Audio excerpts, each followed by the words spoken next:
Hey. Hey! Fucking hell, that was lame. What the... Fucking hell's going on Ah, there you go. here? There I go. There I went. Where you went where?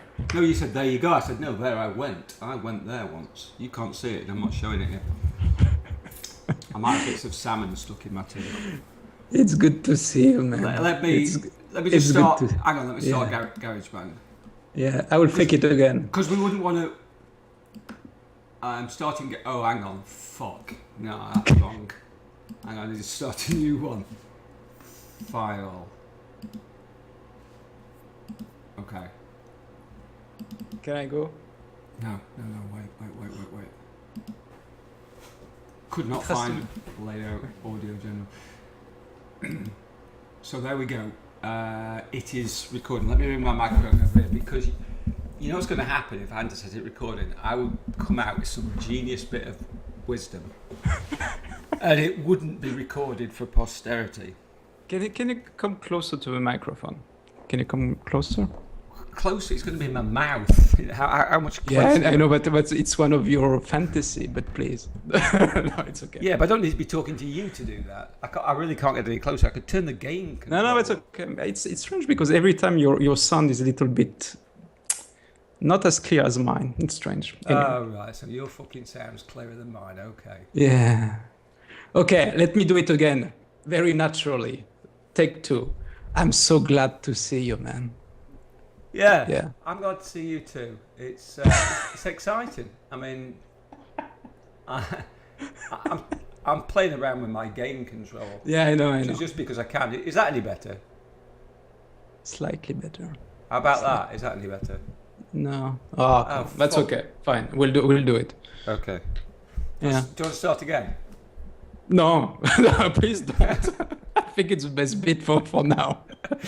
Yeah. And How have you been, man? That concludes today's podcast. The sound will be shit. Yeah, I'm good, thank you. But then again, I haven't been going up the Amazon. By the way, do you see this? I've got a glass of wine. Oh, it's holiday season. It's Yeah, holiday it season. is. I've done with clients now until January the 4th. I got one on Sunday, January the 4th is my next one. So I thought I would celebrate with you. But I'm not having more than this. This is it, because I've got work to do. So I've got some writing to do. Now, if I drink more than this, all I want to do is hug you. And we don't want that, do we? I'm a lovable drunk. I just want to hug people. So, yeah, and it says on it WWW, which is actually stands for Women Who Wine. It's actually my wife. It's my wife's drinking vessel that my sister bought her.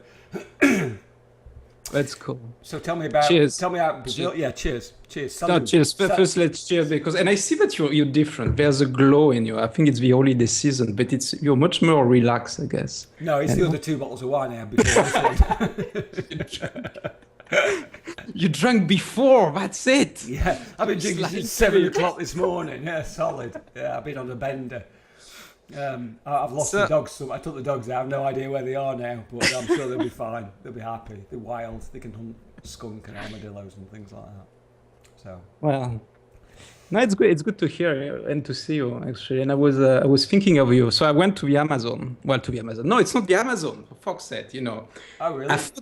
I thought you were mistaken actually because you were thinking that I was going in a very dangerous place full of jaguars and I had to fight Indiana Jones style with a machete, all the natives coming at me, which wasn't really the case, to be honest.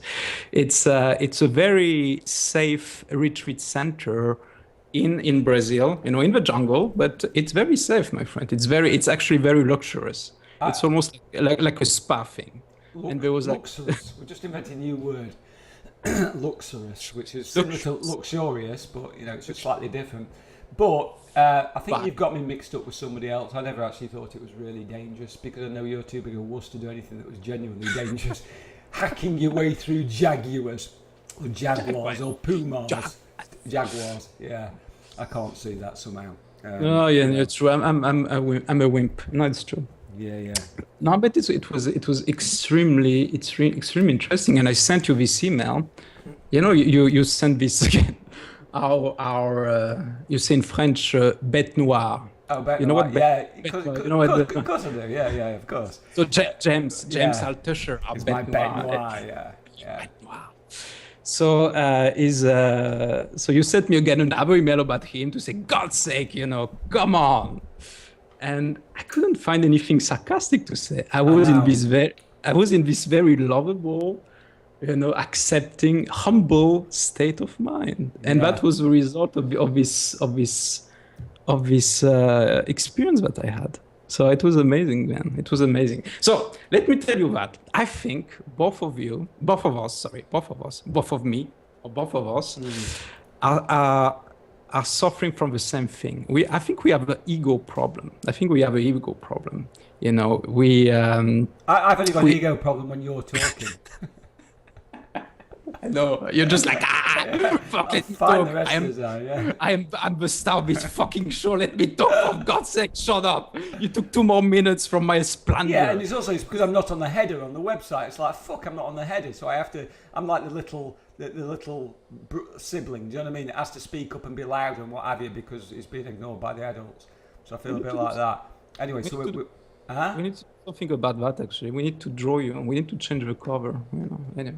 Yeah, anyway, fuck that. Tell me, egos. So are you going to tell me about Brazil? Because I'm interested. I mean, nobody else listening will be interested. And I'm only mildly interested. But a bit mildly interested, like I was when I was doing a poop one with a dog just then. One of them was white, and I was thinking, I wonder what it is that does that. I never used to see a lot of white dog poop when I was younger. Shut up. Okay, Shut up. No, wait. Before that, nobody's listening.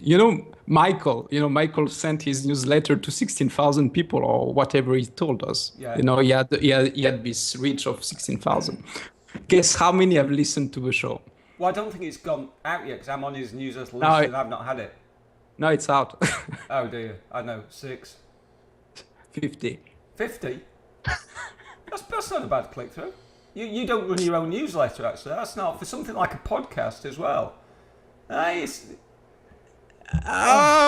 What were you expecting?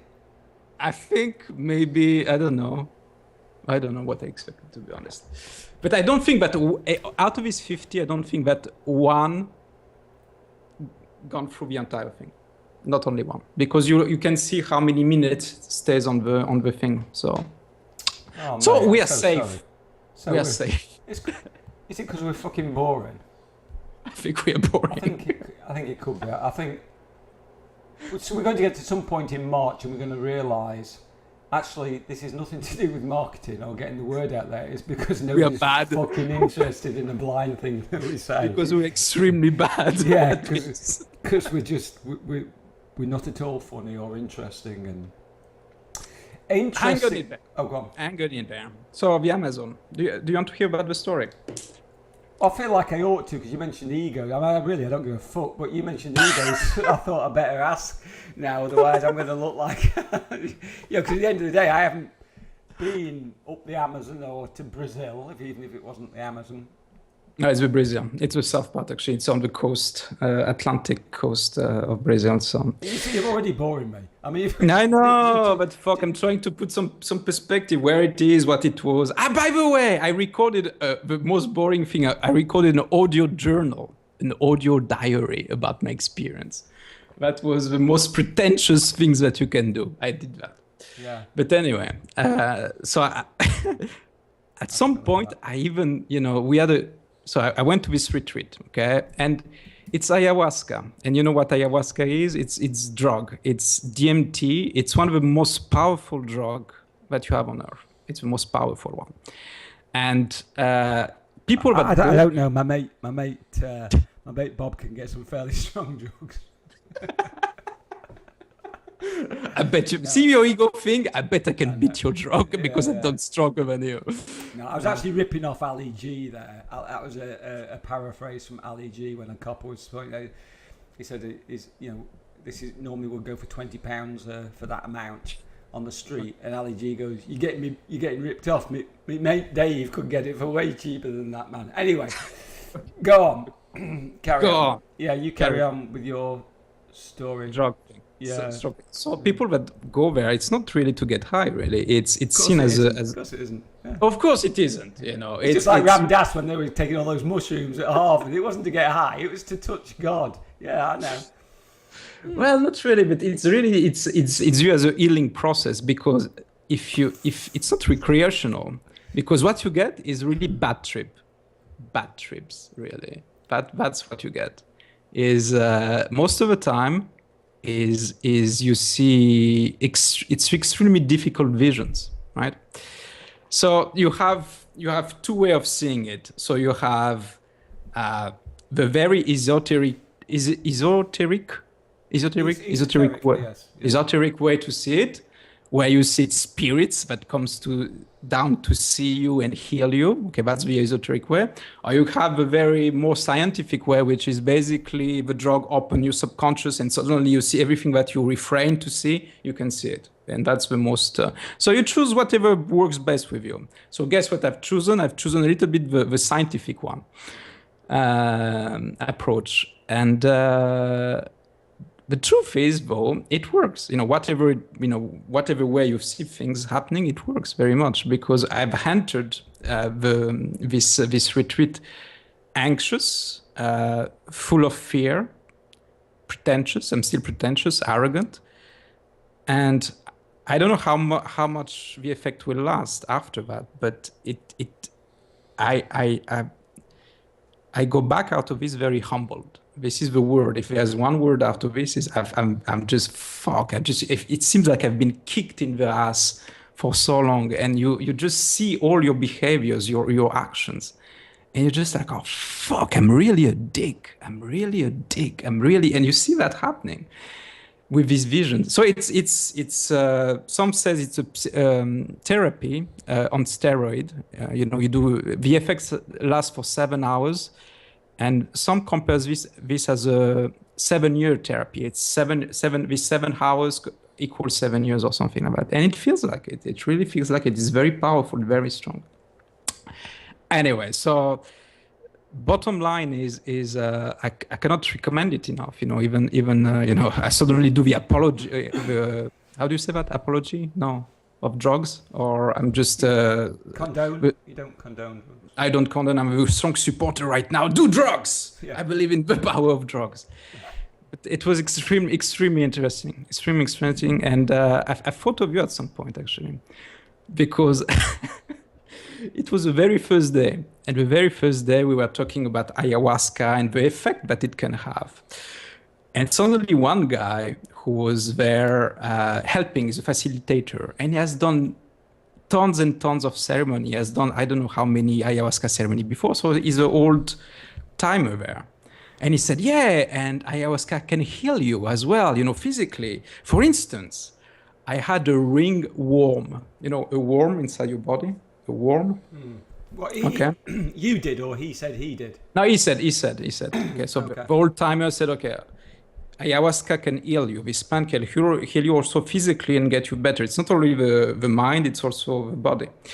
So, for instance, so the guy is talking. He says, I had a ringworm, so this thing, this parasite inside the body. And I had this for 2 years, and I've seen many doctors, and they couldn't get rid of this. And so basically I took ayahuasca, and I had a spiritual conversation in another spiritual plane with a ringworm, and we understand each other. And I got rid of it. So at this point, I just thought about you very strongly. And I said, oh shit, if Tim was there at this very present moment, I don't know what he would say, but it would be priceless. Anyway, so that's it. Yeah. I'd say, dude, you need to lay off the fucking hallucinogenics. You really didn't. Because I was just actually looking, as you were talking then, about whether or how you get rid of ringworm. And it's actually not that difficult, but he tried for 2 years and then... But I think it's a great story, man. I get rid of my ringworm or I talk with the ringworm in my spiritual quest. I think it's a great thing. It can be a great book. like The Orbit, Tolkien, no? Yeah, maybe.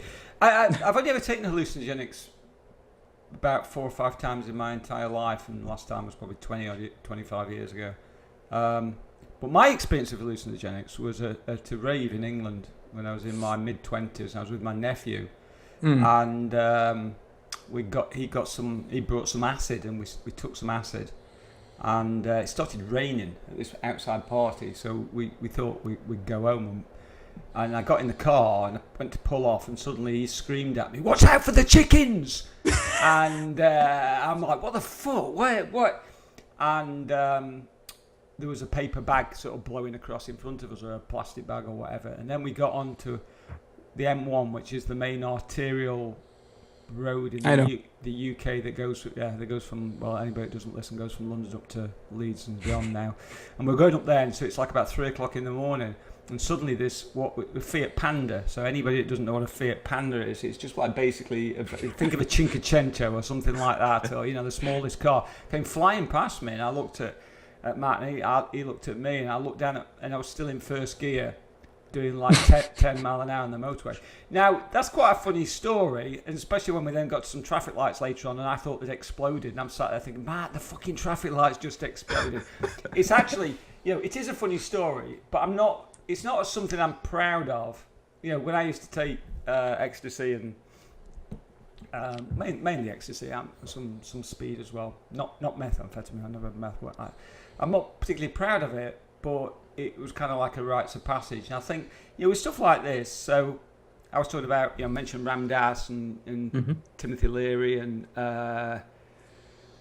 who was the other guy that was there at the same time, where they called it the Harvard Social Club, where they were all took drugs because they genuinely believed, or whether they genuinely believed in it, or whether they just wanted to convince themselves that they believed in it, I'm not honestly sure, but they believed that this was a gateway to the soul, or a way of meeting God, basically taking acid. So it kind of reminds me of that. Any hallucinogen changes the chemistry in the brain, so you can say, well, it puts me in touch with this or that or whatever, and maybe that's true, who knows, or maybe they just like taking drugs and getting out of their head and hallucinating. Did I mention the story about Ram Dass when he flew down to Mexico? Yeah, you mentioned it already. Yeah, 14 twice. Times. Yeah, I'm sorry. I'm ever so sorry. I'm not even going to talk about that ever again. I feel humiliated now. But I think the psychedelic have been studied in the 60s, as you said, and they've seen some effect, some healing effect for post-stress, PTSD, something like that. Post-traumatic stress disorder. So, and there's this site which is called reset.me, which this is what I feel actually after that. After taking this reset thing, kind of resetting or removing the bullshit. This is kind of feel like. So this reset.me website look at all the what are the benefits, values of all these drugs, what you can find. And there's lots of studies that, of course, they're not mainstream, but more and more they come to the mainstreams. And then see for some cases, it gives benefits. There's a real value of using that. So again, for me, it's not black and white. Again, to me, I like this idea. This idea, it's all bad, and I don't agree that it's all good. I think it's one tool that you can use between everything, including coaching, actually. And yes, yes, coaching. I feel. Yes, I'm going to try and find a source of acid so I can suggest it to my face-to-face clients. Here you go. Take this piece of small blotting paper and let me know how you get on. You should be a shaman, man. I can see you as a shaman, as a third career. When you reach your 70s, like with a beard, you can be a shaman. Yeah, but this is about as good a beard as I can grow, though. I'm as bushy as you can. Yeah, my hair growing is just not a good, something that I'm particularly good at. I mean, look, I've got the most hairless arms. What are those cats that have got no hair whatsoever? But there's those cats that are hairier than my arms. my head's not doing that well. I've got nothing. I don't want to show you my chest. Yeah, because you're... arouse you, my manly body. I can see your moves. My moves, yes, I've got moves. Your moves. This show is going anywhere. I know. Yeah. I wanted to follow up with a very interesting question. So, how do you do Movember? Movember, if you cannot have hair, for God's sake, you need to support the troop. Movember, Support the the mustache. troop. No, Movember. Do you know Yeah. Movember? Yeah. I did Anyway. say something about it, but it struck me as about interesting as it is now. You're talking to me about Yeah, it I know. now. So, I know.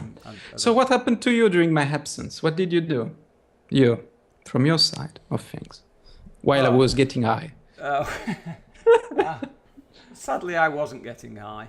Well, I was getting high on live. Fucking get in there. I'm high on live. Fuck. Oh, that's fucking... Oh, man. Yeah. Look That's at the that. worst thing that you can say. Anyway. It's close. I don't know the worst thing. But anyway, so I don't know. Nothing. What have I been doing? I've been really busy with clients, actually. Amazingly enough. I think anybody would be staggered listening to this. I think either of us have ever had a fucking client, to be quite frank with you. Who booked these fucking idiots for fun? Yeah. Explain me that. What is the secret of fame and success? I don't know. Can you explain me that? Actually, I was listening to your interview. You know the interview that you did? Which I was one? waiting for you. I don't know which one. You said that via message. The last one that you did, the coach, the guy who does this podcast with a very natural born coaches. This is what I was. I forgot what the guy's name is now. Nice guy. I feel bad about that because he's a nice guy. Let me help you. Mark something. Mark Mawhinney. That's it. So, because you did kindly say how boring it was. So, thank you for that. Come on, man. I'm pure love right now. Thank you for that, because I thought that was my best interview ever, and now I'm crushed. I just can't imagine how bad the other ones were if you think that was was boring. So No, it's not true. It wasn't boring, but it wasn't in a place where I was. It was very business-like and marketing-like, and all this kind of stuff. And I was listening because I'm always interested to learn things, but I wasn't in this place right now. And it was very strategic and newsletter and stuff like this. And I don't know, it didn't appeal to me. How many do you think are, would be interested by this? All these coaches doing this business, starting with this. Do you think that?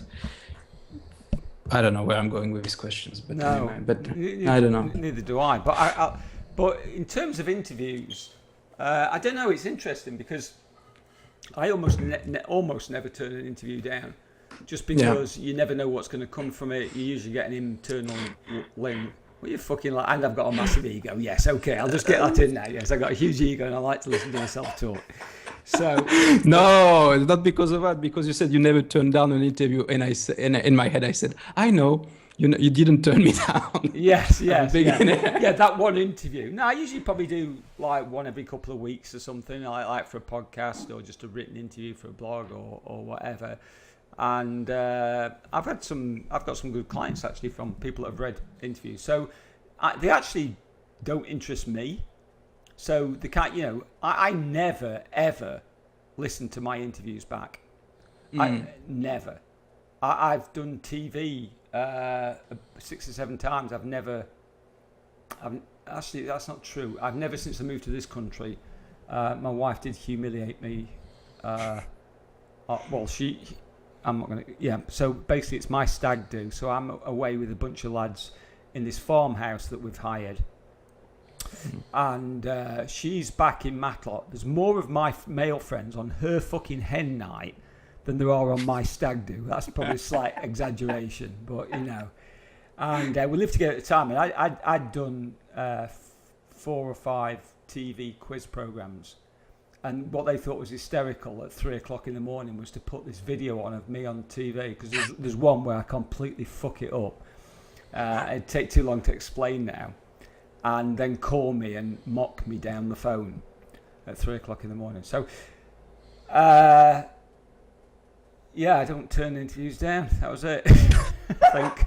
Fuck God, man. No, so, Yeah, and you don't listen to them as well. Yeah, because they're just boring. You know, I know what I either know what I've said or I know what I would have said if I was asked that question. So why would I want to listen to it back? Like, it's our podcast. I've not listened to any of them in full. You know. That's you know what. You always send them to me. And I know I should. I know, because then I start repeating myself. I'll forget what I've said the next time. I'm sorry, but I just get bored listening to myself. You wouldn't believe that, I know. And I get bored listening to me, and then there's you in there as well, which makes it fucking 5 times worse. Yeah. So I think I'm your ayahuasca trip, you know. I'm hell for you, you know. All this listening to my French accent and dealing with me. I think this is your challenge. This is how you'll get better at this. But I think it's valuable for me, because you can pick things which are wrong, you know, like things that I always repeat, like basically I repeat this a lot. Basically. And these kind of things you learn from it. And actually it's one of you know, Joe Rogan. I mentioned a lot Joe Rogan as is one of my role model in podcasting, and he says that he always listens back. And he's a comedian as well, and he listens back always his comedy, because he said, and it's very true, it's the only way that you can improve, is to pick up your mistakes and to say, oh shit, I screwed up this, I screwed up that, how can I improve that? And I see I see where you're coming from, you know, to listen all this again. Sure, but to be honest, I don't have a choice, because I do the editing as well. So that's it. I do it. But time to time, you'll be surprised. Time to time, I laugh a lot. Sometimes, that was I laugh really without forcing myself. So at least I am the only good audience of this show, I guess. Well, I'm just staggered, or anybody's staggered listening to this, that it's edited. Other than an intro and an outro, you know, you actually edited this. Holy shit. So now you've told people they're only getting the really good bits. So there is actually stuff worse than what you're listening to now that Olivier edited out. I mean, how fucking bad could that possibly be? You know, it's probably 5 minutes. What do you want to talk about? I've no idea. What do you want to talk about? Oh, fuck, I've no idea. I've no idea. And then I'll start playing his guitar and trying to look cool. And okay. But okay, wait. So what do you want to talk about? But okay, no, I'm talking about your ego actually right now, because I think this is. I was thinking of you about the experience that I had, and I said to myself, how would he react if he was there? And I know that exactly how you will respond to that. You say, oh, but I did it. I know. And this is part of your character. You have very strong opinions, and this is how you deal with it. But I was just wondering, can it change your mind if you do what I did? Would you change your mind? Would you discover something else? And that would be interesting, actually. I was thinking about doing, because I think I will do this again, maybe in 2 years' times or something. I think that would be interesting to see the difference. But if you would go with me there and see and take this trip, what do you think? Are you paying for it? Oh fuck, man! By 2 years you'll be a billionaire. You'll be the next coach, successful coach, whatever. Next successful coach, whatever. What the fuck does that mean? Would I do it? I things like that are interesting to me, so I wouldn't say I wouldn't. Definitely, I'm not. Yeah, it's interesting. It's interesting. That's it. This is where your editing skills are going to come in handy. No, I'm keeping that. I'm keeping the bit. These bits, it's priceless to me. You know, Tim Brownson not saying a word for 2 seconds. Well, you know, like stopping and silence. Yeah, and I'm like scouring my brain for something witty to say and can't. That's it. And there's nothing there. It's just it's just empty. So this voice inside my head going something witty, and it's like, no, you're on your own now, mate. You're gonna have to come up with something yourself. I'm busy. But I You think should have like, given. You should have given me that half a glass of wine. It stunted your mental edge. fuck, man, that's okay. I think it's okay because this witty thing, or witty, you always try to come up with something very smart. If why if you don't try so hard actually, and you just be like this? Maybe it's okay to fucked up like we always fucked up things, but not having this smart or intelligent and funny stuff to say always. What do you think about that? No, you don't think about anything. Well, I'm thinking of something witty to say about it. And smart and intelligent and deep and meaningful all at And the same clever time. and show the world how Tim brought us. Yeah. You mentioned something. Okay, let's go back to this because let me fire you up. Where Fire my up. Fire You you can leave fire my up alone, mate. fire you up or kickstart something. When you forward me this email of someone complaining about your swearings, but you swear the word, and you forward me this email to say you were just like very angry about that, Definitely wasn't angry. You were reading something into that email that wasn't there. No, Definitely wasn't. No stuff like that never makes me angry. Seriously, I'm being absolutely serious. I may get strident the way I talk about it, and because I'm like, fucking come on, grow up, get a life, etc. But not angry at all. No, not really. So just for a bit of backstory for anybody listening, somebody sent me an email telling me that I swore too much and it was going to damage my business, and basically I'm thinking about you and so on and so forth, and I emailed him back and said, fuck you. No, I didn't actually. I emailed him back. I said, look, I appreciate what you're saying or whatever, but yeah, I want to be authentic. I want to be and he didn't drop it at that point. So he came back to me again and said, I think it was probably the second time where he said, you seriously harming your business. And so at this point I just thought, oh fuck, I've done with this. I said, look, first of all, I said, if you've got this much time on your hands, couldn't you have written a letter to your MP to complain about poverty or racial hatred or something that might have actually a positive impact on this? Like I said, do you really think, that every time I get an email from somebody telling me to change, I'm going to change? Because if I did, I'll be changed every fucking week. So over of almost 9 years or eight and a half, I can't remember now, but a long time of blogging, and several thousand sort of newsletter subscribers and several thousand blogs. I've heard everything. I've had every sorts of email. I'm definitely not an A-list blogger in that respect, but I've been doing it that long that I've pretty much had every complaint or every compliment or whatever, And it's like, to me, when I get a compliment, and I probably get 1 or 2 a week, if people email me just say thanks for your newsletter or thanks for your blog or whatever, I don't comment or whatever, but I appreciate what you do in your books. I kind of read it, respond and say thanks very much, and then I drop it in a folder that's sitting there full of emails like that I've never ever gone back to. And in some respects I should, and I'm not going to go into what, I might come back to that in a minute, but I don't put any more weight on those than I do on the criticism, because I can't.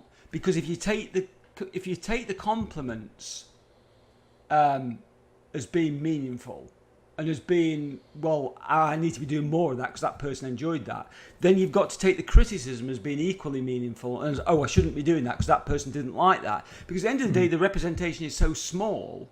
My newsletter list, so there's about just under 9,000 people on my news. So if I get so I got one email from him complaining about it.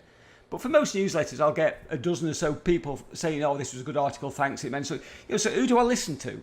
And I'm not being, I'm really not being arrogant now with this guy, but it's just like, if I'm going to listen to everybody, I'm going to end up fucked up, doubting myself, end up with this incredibly vanilla blog that appeals to nobody but offends nobody. Do you know what I mean? And it kind of, but it doesn't make me angry. Stuff like that doesn't make me angry. More often than not, it makes me laugh. And I just think, what could you be doing with this time that you're expending on me now, when you claim you're doing it to help save my business, a person that you don't even know? It may be dead genuine. That may be his only reason. Maybe completely thinks I'm a nice guy. I suspect he doesn't have to second email back to him, but he probably thought I was a nice guy.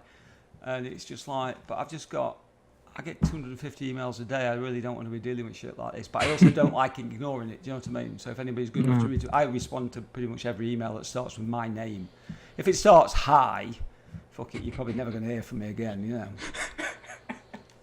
But you know what it feels like to me when I've read this email? Actually, I think the guy wanted to be friends with you or like kind of connect or bound with you. I don't know. It was like there is this vibe of I want to be recognized or connect with you. That was I was thinking when I was reading that. But the most that's it. Can I just stop you there because that's interesting because that never crossed my mind. No, but now you mention it because again, for anybody nobody else has seen the email. He then started to talk about. It's not Sedona method. What's there's the Celestine prophecy, and he asked me if I'd ever read the Celestine prophecy, and I started reading it years and years ago, and I just thought it was bullshit. And I said I just thought it was bullshit, and he basically came back and said, yeah, I agree, but there's this part in it that if you whatever. So you might be right, and he brought that up again on the second email, and I just ignored it. I just thought I can't. And you know what makes me think that? Because you said, and I don't know why we are picking on this guy, but you said, okay, you should just unsubscribe. You know, if you're not happy with that, just unsubscribe, which is very valid answer to that. If you're not happy with something, why should you just, focus on that? You just need to turn away for something else, and it's over, And his reply was, no. I'm getting much for now, from you. I don't know exactly his exact reply, but that was this. So it makes me think that there's something behind that. All this advice or guidance that he wants. I think there's something more behind that. There's something more. And in my mind, I've seen actually somebody that wanted to be kind of like you, to have this freedom of speech, to let go and to be able to do this. This is what I felt like. But maybe I'm projecting here. Yeah. Maybe I'm projecting. I don't know. Yeah, doesn't matter. But most importantly, from what you said is which is extremely difficult to do, but this ability to be yourself, which is basically what feels right to do. This is what basically you said. I receive praises, I receive people complaining. Fuck it, I just do what feels right to me and my values are respected. I guess this is what it feels like, which is very difficult, I guess, for most of people, not to be influenced by the outside world and choose a way, direction, and go till the end. Anyway, that's what I feel. Yeah, but I think also that I'm fortunate in terms of because I've blogged for so long now. I think it starts to. You start to become immune to it. So I'm pretty sure. So for my first couple of years of blogging, I wasn't getting that many comments and that many readers and what have you. And I think I would have been more sort of not necessarily upset, but more concerned about something like that because my readership was lower. So when somebody, so I was working with a coach one time who was he'd been writing on NLP and he built up a fairly reasonable following in that, and we were just talking. He said, I did a survey of my of my readers, and they want more on NLP. Says, but I don't like writing on NLP. And you're smiling at me, like, why are you smiling at me like that? I'm smiling at me because at the background I can hear your dog breathing or. Holy shit! I can't. But I've got these. I've got a pair of Bose noise cancelling headphones on that are fantastic. I love them. If these were a woman, I would leave my wife. Oh, really? I wouldn't really. I would never leave my wife. But you make love to them. I do.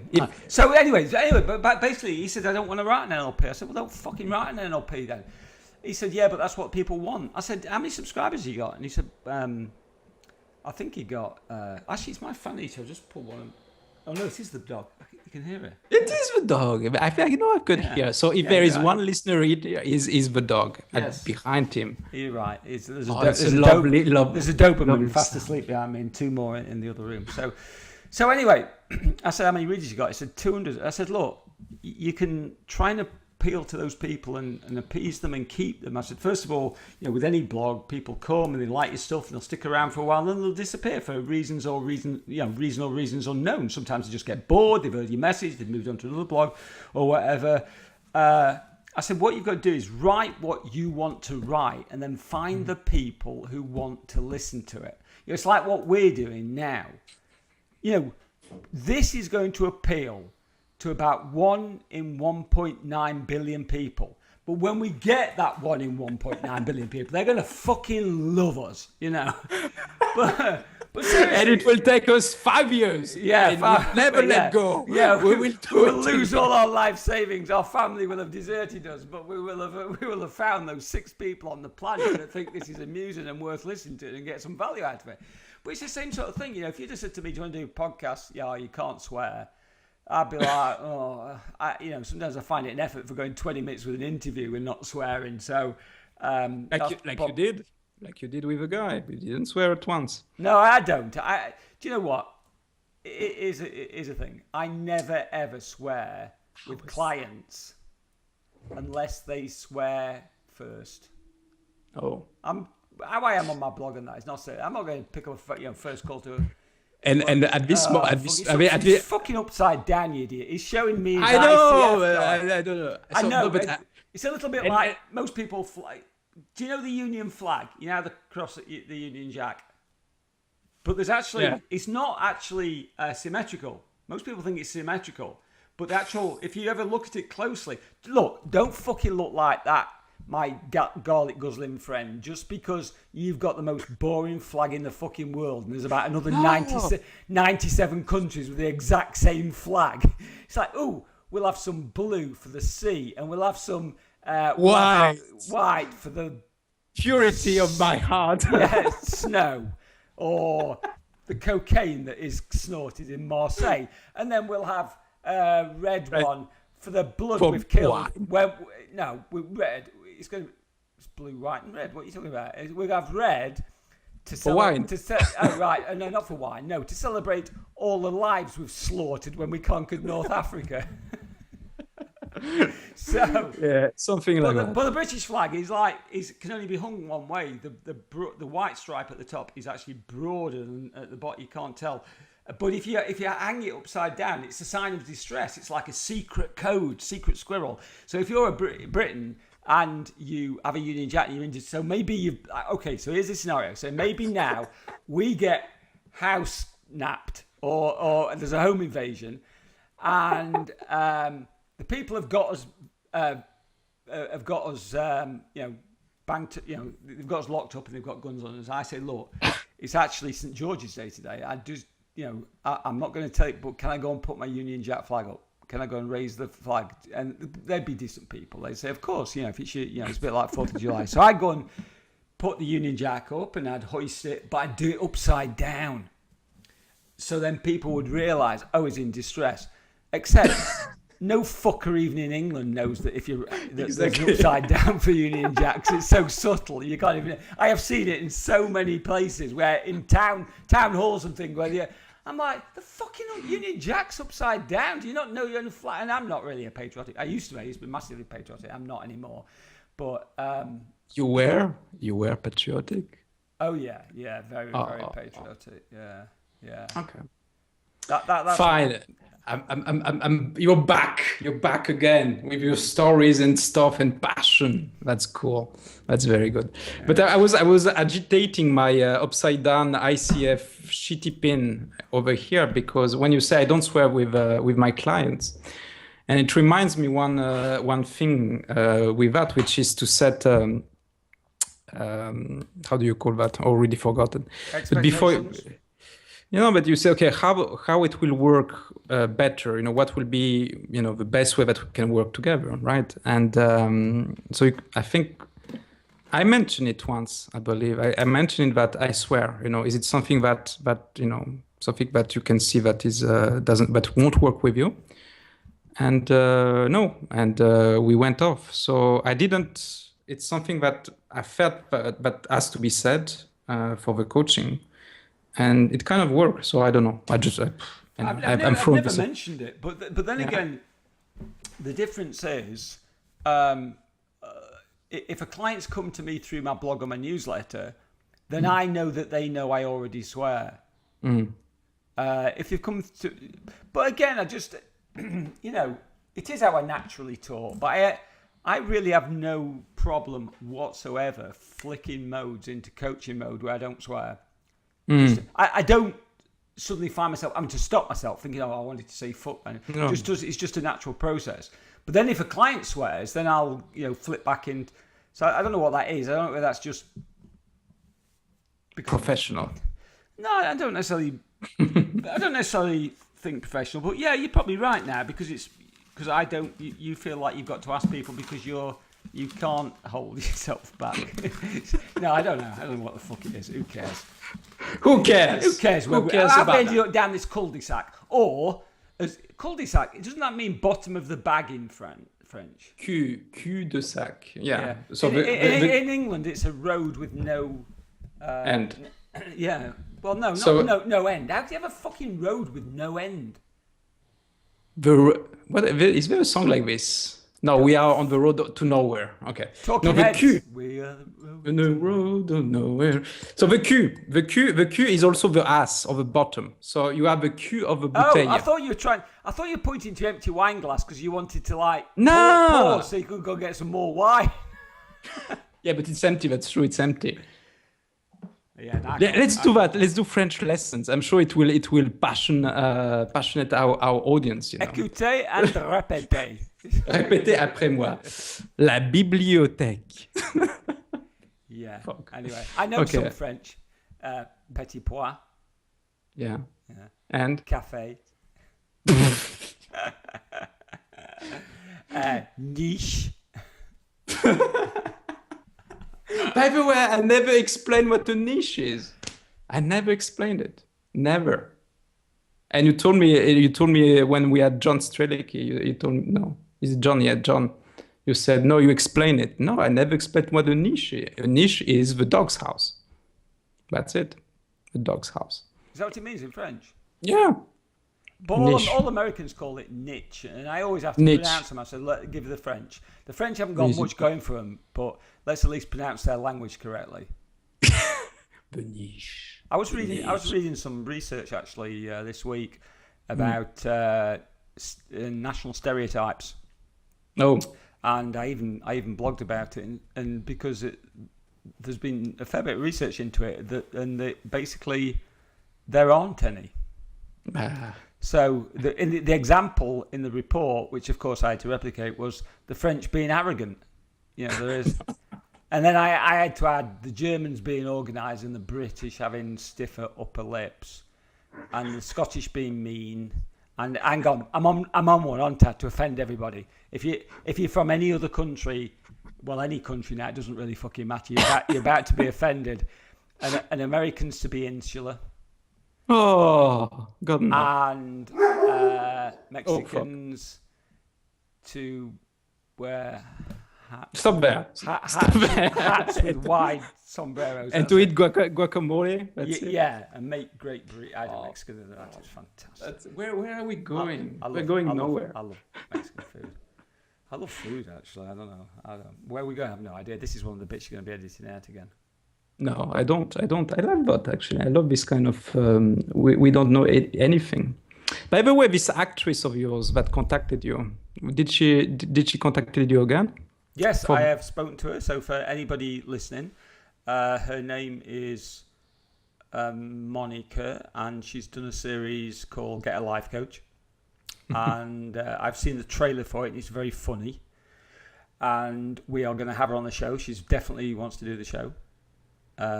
Did she listen? No, of course she fucking didn't listen. Why would she want to do it if she'd listened? You fucking idiot. I know. I just had to say it. I just had to mention it. They're just like... Hey, would you like to come to the guillotine? What is the guillotine? I have no idea. Well, yeah, of course I will go to the guillotine and just stick your head on this nice comfy block. Do you want to come back? It's just like, no, of course. She probably thinks we're going to launch a series for her, but I like her. She was very, very nice, actually. So anybody that's listening to this, I'm hoping we'll have her on next, although I don't know what we've got lined up. I know we've got somebody else lined up. We have got some exciting guests coming up. Actually, among them, among the exciting guests, I can say, and Oliver doesn't know this yet, that James Altucher has still not responded to my emails.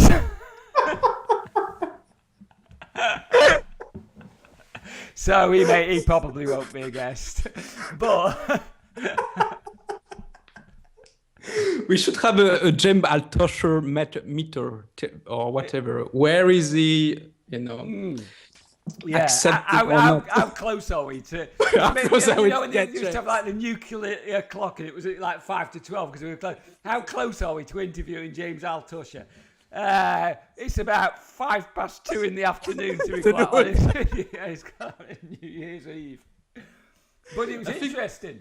Have you read his newsletter today? So James Altucher's newsletter today. Let me go. Let me read it. I've already read it. And so over the past year, I've interviewed about 80 guests for my podcast. My only criteria, I was fascinated by some aspect of each person. He's obviously not fascinated by any aspect of us. I didn't limit myself by saying each one had to be an entrepreneur or had to be a success. I just wanted to talk to anyone who made me curious about their lives. I spoke with entrepreneurs, comedians, artists, blah, blah, blah. Will I do it for next year? Maybe. It's hard. Sometimes I will pursue a guest for 6 months with no reply. What the fuck is that if that's not a subliminal message to me and you? It's a sign to me and you that he wants us to keep pursuing him. And if I catch him, I'm going to pull his hair like I would a girl in the playground and say, I've got you. Pull his pigtails. That was a sign. I think we'll get a court order, not to mail him again, ever again. But that's what we'll get. Court orders are notoriously, you should never get a restraining order against somebody. More people... have you ever read a book called The Gift of Fear by Gavin DeBecker? Really no. Book. DeBecker, he does a lot of consultancy work for the US government and what have you. But basically, when you get to the point with somebody of actually filing a restraining order, very often things actually escalate because of the restraining order. That they're not, they're very unsuccessful. So, because you're already dealing with dipshits, aren't you? If you tell them, then, well, I've taken you to court for a restraining order, they're just going to get even more. Because most people that are stalking things like that have got a strong belief that what they're doing is right. And the court telling them differently isn't going to change that. So, fucking hell, I've just killed the flow, haven't I? It was going great. Now you're doing great. You were doing great. Now you're going down. It's there's no pace right now. Yeah, I know. But you should. Do you think that we should mail him again, just for the sake of it? Just to say, is it a sign for us? Yes. That we should pursue like yes, I do. This should be an ongoing thing. Actually, I want to be doing this in like 10 years' time when we're really famous. And I'd love an email from him actually saying I'd like to come on. Fuck off, James. You're not coming on. You're never coming on. You're just going to ruin the story now by agreeing to come on the program. Don't fucking agree, But yeah, I absolutely think we should. So every month there's an email going. But are you one crazy? That's the saboteur self to say. Do you have the right email address, first of all? Do you think that this is the right email address, the James Altucher, the one that you just send the email to? Well, the email address I got was James Altucher. At trash.com. No, it was James Altucher at noreplyjamesaltucher.com. Thank you for giving me that moment to think of something amusing. Then I started answering the question before I thought of the punchline. Yeah, that's cool. That's cool. You're back. I just type James Altucher from my email and send it and presume it will find him. I mean, fucking, how many people do you know called James Altucher? Altucher's a great name, isn't it? There's so many jokes in there. I need to think about it, but and I've just got tickets to see Jim Jeffries. Oh, cool. That's it. I know you're a big Jim Jeffries fan, and we're going to see him next month. I know. I'm a bigger fan of Doug Stanhope. But I've been seeing Stanhope 3 times, so he usually comes to Orlando once a year. So you should fly over. Look, we're at Love Fest. You should fly over. We'll do Stanhope. Stanhope's funny because when you watch Stanhope, if you've watched stuff on DVD, presumably of his, have you, and online and what have you, but seeing him live is really funny because you just watch him get drunker and drunker and drunker and funnier and funnier and funnier. He just doesn't give a fuck by the end of it, and he's just like, but a really intelligent guy. He plays this part of this stupid, not necessarily a redneck, but this stupid, intolerant, misogynistic scumbag, and I think there's an element of truth to all of that, but there's so much wisdom behind that, because exactly. it's just ridicule every one of us, why do you get drunk on weekends, get drunk on Mondays, during the week, and why are you drunk now? You told me I've got to have a glass of wine because it was the Christmas edition. fuck his question when we're drinking. But all these comedians, there's so much. To me, they are the modern day philosophers. For me, they just makes you think really. Some are. I think he is. I think people like maybe to a lesser extent Jim Jeffries. He's more political than Jeffries. I think George Carlin definitely was. I was listening to some George Carlin this morning. Yeah. I mean, that guy. I'm so sad that I didn't get into him before I moved to the US. I'd never heard of him before I moved to the US because he's a genius comedian, and like you say, he was a philosopher. But then you listen to there's other people like Andrew Dice Clay, who I cannot stand. Is the most horrible. He's just shock comedians, but without the without the intelligence behind it. Do you know what I mean? You've got there's a great scene. Anybody, probably not from the UK. So there's 4 people listening to this, and 4 of them aren't from the UK. So not going to get it. You see how it's great. Just hold on. Well done. Hold on 2 seconds. From 1, we went to 4. No, so 4 is our baseline. I know. Now. Yeah. So that's we're peaking out. We're peaking out at 4. Okay. And there's a guy called Jim Davidson in the UK who's a comedian who was around he was pretty big in the 80s, but all his jokes really were like about race or the police or whatever. It's this typical white, not very bright comedian. He would just tell jokes, basically. He'd stand up there and tell jokes. And there's a guy called Stuart Lee, a British comedian. He does if you type in Stuart Lee, and it's Stuart with a U rather than a W. If you type in Stuart Lee and then put Joe Pasquale, I beg your pardon, Pesquale, and I'm spelling that because I can see that Olivier's typing it as we do. He does this whole sketch about how he rips, because Joe Pasquale basically stole the joke of another comedian. So Stuart Lee does this whole sketch ripping him about, and it's so funny, but Stuart Lee's very liberal comedian, very left-wing, incredibly intelligent. I mean, he just tears him, but in such a subtle way. But one of the things he was talking about was people stealing material. And he said such a comedian called Jimmy, I forgot his name now, the Irish guy, it doesn't matter, it'll come to me, but claimed that Jim Davidson had stolen one of his jokes.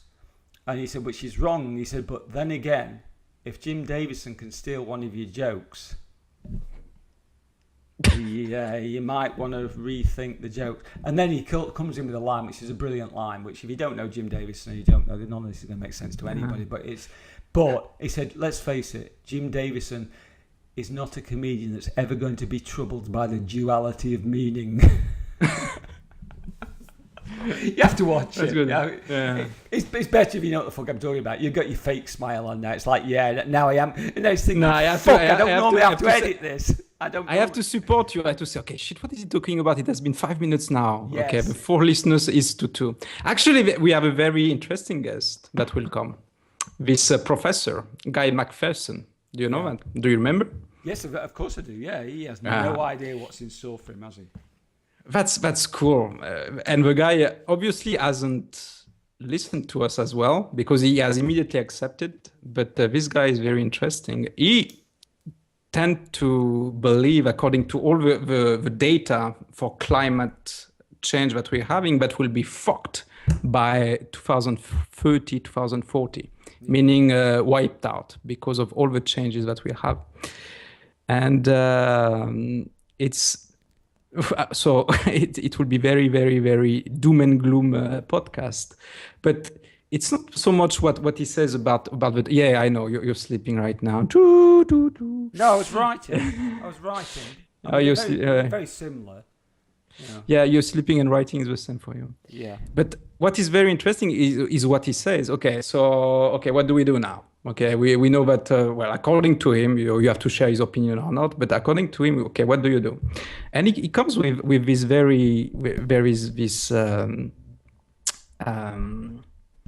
way of living, which is basically do what you love doing. That's it. The only thing that remains really is to do what we love to do. That's it. Don't try to do anything else.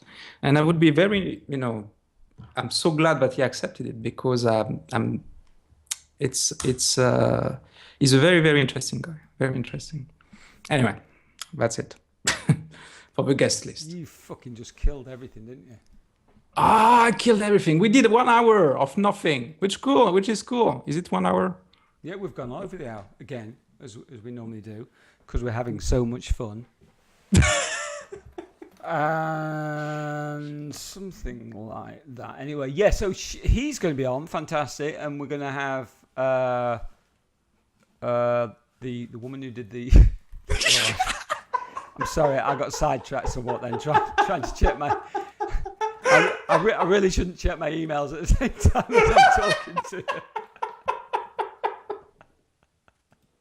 That's perfect. Yeah. Who you are again? What do you do? Yeah, you said something about a podcast. I'm here.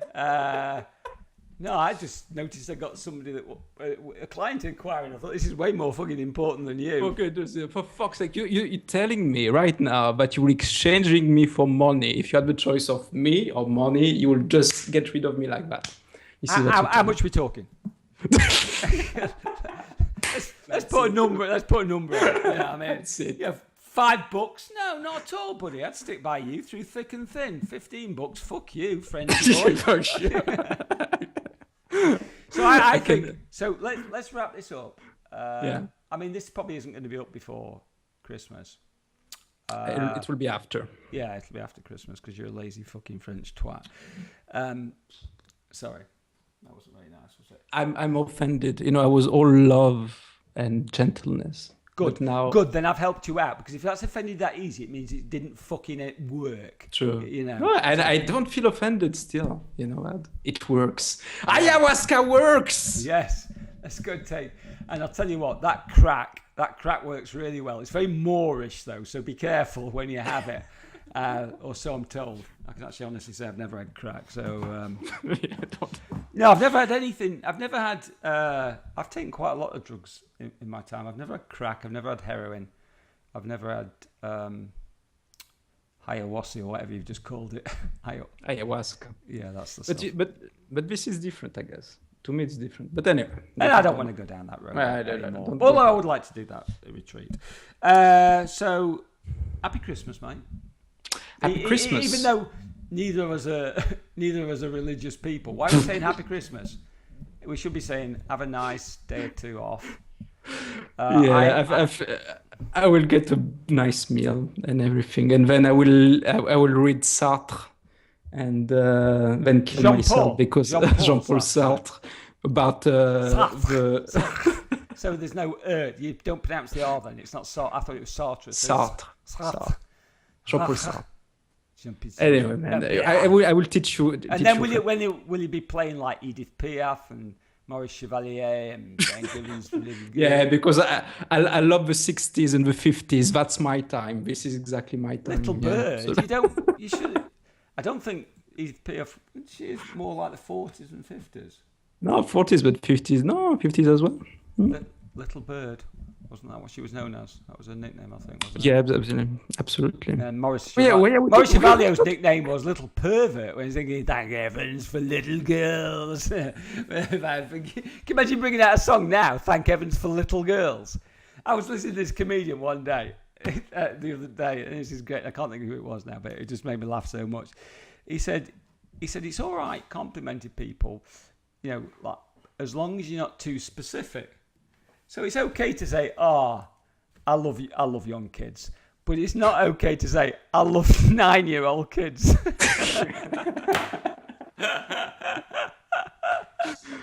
What a shame. And Yeah. this Well, is how we enter this Christmas period with this kind of jokes, man. Can we be all love for everyone? we Can we can. say something? I don't know, No, something I don't which know what the is fuck you're talking about now. I'm wanting to no. punch you now because you talking about this love Oh thing, fuck! and I'm on a joke roll. I So, want to get back to something positive. well, we shouldn't be getting I back to love you. everything because it's like an hour and a quarter, and people are going to be Yeah. switching off left and right. No wonder nobody got to the end of the Michael Heppel interview. It's because it fucking went on forever. People are staging it. It's like a trilogy. We should have like released it in sections. It's like fucking Lord of the Rings didn't last as long as that interview. They with went to Michael. the quest. I would just say to anybody listening to this, Michael did suggest we edit it down, and Olivier was, Said no, no fuck fucking it, clue. it's going out like this. And then wonders why no fucker listened to it. Michael knows what he's talking about, Olivier doesn't, end of story. Yeah. Maybe. We'll see. I'm going to stop the recording. Yeah. So Bye bye, man. Yeah, Yeah. we're kind of petering out here, aren't we, rather than anything else? I think it's good. Okay, good. Very Pause now. I paused it before. Right, I'm going to export that now. Oh yes, export, save.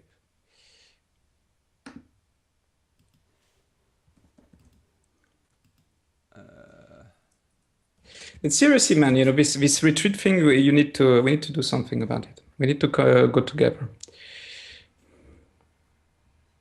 Okay.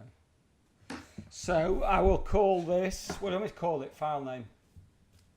23rd of December. That's it. About nothing. Yeah. Well, we know that. So let's just. Cool. Do you want the? If you have a video, yeah. Why not?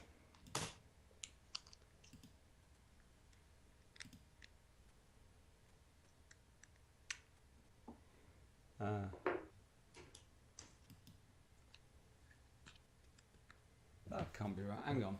Shouldn't I have to export? Because I've just gone file, save as, and it's dropped it on the file. Actually, just let me open it up and see what it opens it up in. No, it should be export something. Yeah, I thought it should be export, but it's.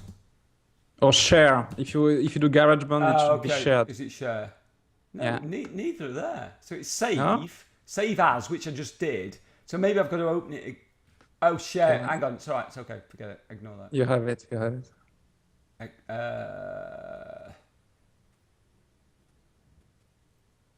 So I can't share it as a mail attachment. It's going to be too big, isn't it? Yeah, because it's Wave or something now. Or No, it's just into their proprietary. yeah, but Okay. no. Last time you exported in the format Oh, in it's the okay. GarageBand. So, okay, yeah. Yeah, So it's It's okay. AAC. yeah. Fine. Okay, now it's exporting. Well, it's Cool. bouncing. It's bouncing. Bounce, bitch. Anyway. No, So when's the next one? it's the 9th with the professor. So when are we going to get Monica on? You've been in contact with her. She replied after the email that I've sent, I believe, or you sent. She didn't reply, did you say? No, for me after that I didn't receive anything after that. Maybe I've just been talking to her. The last thing that I have is I had to Google Tuckermax. Is that Satire Mocking Douchebag? So that's from the 12th of December. This is the latest email that I have, but I don't have any reply from her. So when can we do? Well, after I'm going to Paris, by the way. You know, I'm moving. Yeah. Fuck. So that's let me just check something. It will have to be.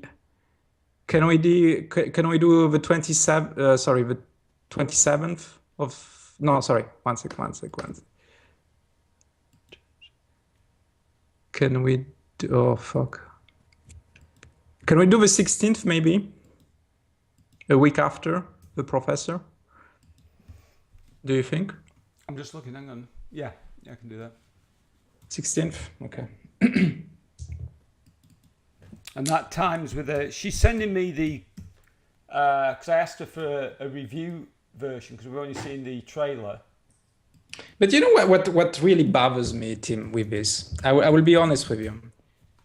Is the way that coaching is portrayed is always via a guy giving advice. Okay,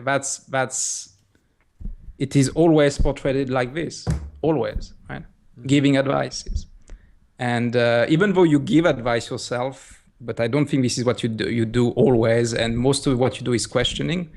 You know, we still perpetuate this belief for the people, and I don't think that it helps a lot, to be honest. This. I think you're a wuss. I think the industry should stand on its own 2 feet. I think, at the end of the day, there's been satire about every industry under the sun. If we can't take it, we shouldn't be doing it. No, that's fine. That's fine. I'm not saying that, but it's true that the ICF or whatever body doesn't do its job correctly. That's for sure, because nobody gets it. First of all, nobody gets it. Mm-hmm. So. That's fine. I'm just saying that, but don't worry. I'm the last one to get annoyed at doing this. But that's one of them. One. So there's 7 billion people on this planet, and you're arrogant enough to say you're the last one. Well, see, ayahuasca doesn't work. I'm still back me, the old me with my huge ego. Okay. Huge ego. Ego. Yeah, ego. You said Jago then. It sounded even Diego was a man. No, I was going to go to Lido, do. No, I'm going to Batman now. Batman. Fuck. Man. Woo! What was in this? I don't know. Crushed crack. I don't know. Crushed crack. It was an 8-ball. It was an 8-ball of coke with some crack and smack mixed into it. You know much. You know your drugs, man. That's scary. You know all your drugs. Well, I did a lot of drugs when I was in my 20s and 30s. Mm-hmm. I don't now. I seriously. Do you know something now? If I went back to, no, I wouldn't because of the situation we're in. But somebody said to me, "Do you want some ecstasy?" And you've got a couple of days to recover because that's probably how long it'll take me now. I'd be like, "Fuck yeah, I'll do that." Yeah, it's just they get a bad name. You've just experienced it. Just because you're in the Amazon, just because you're in a 5-star retreat in the Amazon and people are telling you all these bullshit stories about expanding your mind or whatever, they're just drugs that change your state. It's no different to going out and dropping an E. Tim, you know what you're doing right now? Again, you do this opinionated thing of yours. Okay. Tell me if I'm wrong. I don't think that you're wrong. I don't think that you're wrong or the others are wrong or whatever. You just, again, what is important to me is you get the result that you want to have. If it's, Bill Hicks had this, spiritual experience with mushrooms, right? He did some mushrooms. Whatever. I was very, very dismissive when we are talking about all these spirits and all these planes, the different dimensions, and all this stuff. I was very, sarcastic. So I left that, and I was concentrating on, okay, what can I get from this? And I got something, which I think is important, which is the most important. And I think we should do it together. Okay, I'm up for that.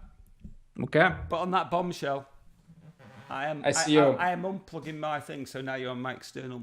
These speakers are fantastic. I bet I've been talking really loud because you can't hear yourself because the noise cancelling is so good. And I can't hear you. Oh, I can hear you on mine. Okay, mate, have a good Christmas. Okay, man. You and the family. I'll speak to you in the new year. All right, take it easy. Bye. Cheers, mate. Bye.